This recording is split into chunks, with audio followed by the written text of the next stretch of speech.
heat. And the next one, the most important element is called the inductor. So if I am taking a copper conductor, the current which is flowing through a conductor, what will happen? So which will produce a magnetic flux. If you take a current is in this direction, yes, so rapid fingers, so this is the current direction, what will happen? This rapid fingers represents the direction of the magnetic flux and thumb indicates the direction of the current. Okay, so but more number of flux lines are not linking. If you take a straight wire, the straight wire is twisted or turned into number of turns is called the inductor. So you can wound the number of turns, then we can call it as a n number of turns. We can call it as a L here. Why? Because more number of flux lines are linked with the number of turns. So that is called the flux lines, flux linkages. What is my flux linkages? Flux linkages is represented with psi, where psi is equal to n phi. So where phi is called the number of flux lines or magnetic field which is produced by the coil. Okay, we can call it as a coil or inductance. A straight wire which is turned or twisted into number of turns is called the inductor, where flux linkages is psi. If I am passing a current in this direction, what will happen? Current increases. If a current increases, what will happen? The number of flux lines is also increases. If a number of flux lines increases, whatever the psi value increases. Shall I write the relationship between the psi and I, where psi is directly proportional to I? We can call it as psi is equal to Li, where Li is equal to n phi, where L is called the inductance of a inductor. Inductance of a inductor. This is about the L value. So whenever it is experienced with a sinusoidal voltage source, according to Faraday's law, an EMF is induced. According to Faraday's law, what is Faraday's law? Minus n into d phi by dt. Minus n into d phi by dt. This minus sign is according to Lenz's law. Okay, so what is Faraday's law, sir? What is Faraday's law? If you take a magnet here, and if I am taking a coil, you can connect a galvanometer here. Okay, so this magnet moves towards the coil. What will happen? The number of flux lines are links with the coil changes. When it is moves, more number of flux lines are linking. So it will show the positive maximum deflection. When it is at the center means this is the position you have to take. So it will show 0 reading. When it is away, what will happen? Less number means negative maximum. So when the flux linking with the coil changes, an EMF is induced. That is called the Faraday's law. Faraday's second law is rate of change of flux and EMF is induced, where E is equal to minus n into d phi by dt, and where V is equal to minus E, where what is V? V is called the supply voltage. Sir, what is E, sir? E is called the induced EMF. See, the voltage which is induced in a galvanometer is called the induced EMF. Okay, so right, V is equal to n d phi by dt. V is equal to n d phi by dt, where V is equal to, see here, n d phi by dt. I can write it as d by dt of n phi, and I can write it as d by dt of, what is n phi?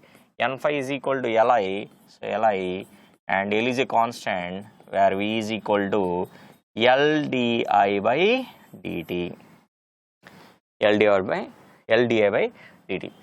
So the first equation is over now. For an R comma L comma C, we can go for the voltage equation, current equation, power equation, and energy equation. Energy equation. So voltage is over. What is the current? What is the current? Current is equal to V by L is equal to di by dt. Di by dt is equal to V by L, where I is equal to 1 by L integration of V dt. This is the second equation. Okay, cross multiply it and integrate it, then you will get I is equal to 1 by L into integration of V dt. And what is the power equation? Power is equal to, it is a product of voltage into current, L di by dt into I, where Li into di by dt. This is called the third equation. And what is the energy is equal to integration of power dt. I will tell the example, practical example of energy. So in every month, one fellow came to our home and he is typing on typing in 1 meter, and we will get one bill, that is called the electricity bill. Yes. So day 1 power consumed multiplied time, and day 2 power consumed multiplied time, so on up to 30 days. So suppose a X person is there, X person is having one fan and bulb, and Y person is having all the equipments, fans, bulbs and geyser, water heater, fridge, like that. He is using 8 hours per day, and he is also using 8 hours all these items. Okay, forget about the geyser is only using only 1 hour, like that. Fans and bulbs are using 8 hours, and geyser is used for 2 hours, and refrigerator is used for 24 hours. Fridge. Who will get more bill? Why? Why? Because so bulb is having a rating that is 75 watts is fan rating, and 20 watts bulb, LED bulb, okay, 100 watt bulb, and refrigerator rating. So this 75 watts is used in how many hours? 8 hours, 6 hours, or 4 hours, or 2 hours.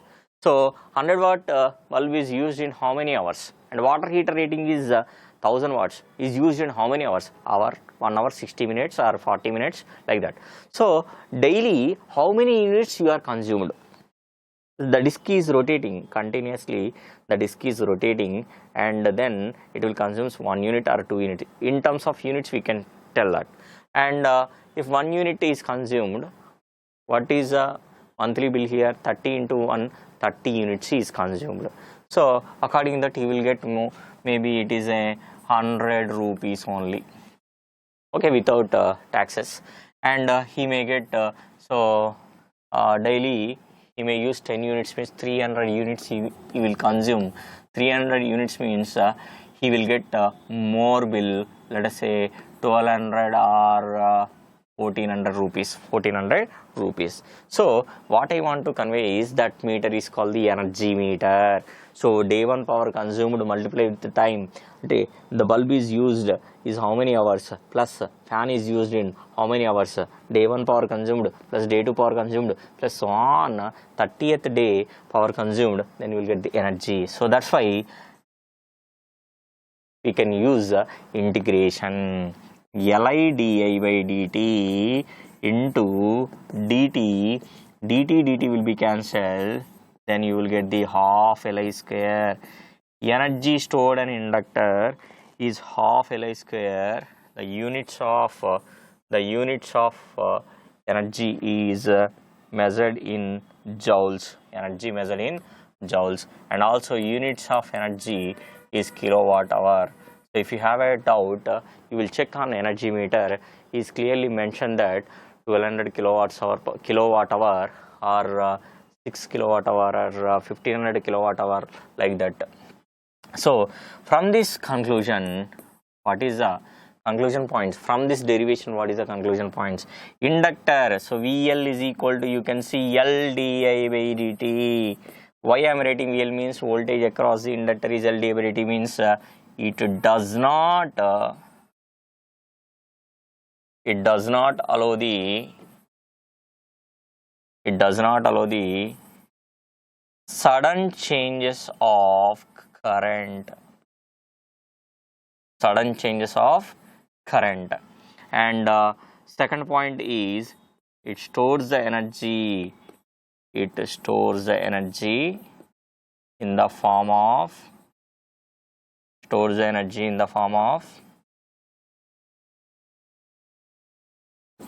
magnetic field. So these two are the properties. What are the properties of what are the properties of resistor? It opposes the flow of free electrons. And what are the one more property? It dissipates the energy in the form of a heat. So what is the property of an inductor? It does not allow the sudden changes of the current. Sudden changes in the current, it stores the energy in the form of magnetic field. What is the sudden changes in current means? Suppose if it is inductor is charged to 5 amperes, okay, slowly, and suddenly you increase to 10 amperes, it does not take immediately 10 amperes. It does not take immediately 10 amperes. It slowly charges to 6 amperes to 10 amperes. So that is a property of inductor and the property of inductor. Okay. So now the most important element is called the capacitor. So capacitor is a two-terminal element. Okay, one more thing I forgot, this is also maybe useful for you, where L is equal to N square mu naught mu r by S. L is directly proportional to N square. L is called the inductance, mu is called the, what is meant by mu is called the permeability, and S is called the reluctance. Okay, so this is in the magnetic field. This is very, very important. So this is in the magnetic field. Reluctance is a property. Okay, it is a property which opposes the magnetic flux lines. Which opposes the magnetic flux lines. Okay, so just like the resistance which opposes the which opposes the flow of free electrons, similarly reluctance is a property which opposes the magnetic flux lines. This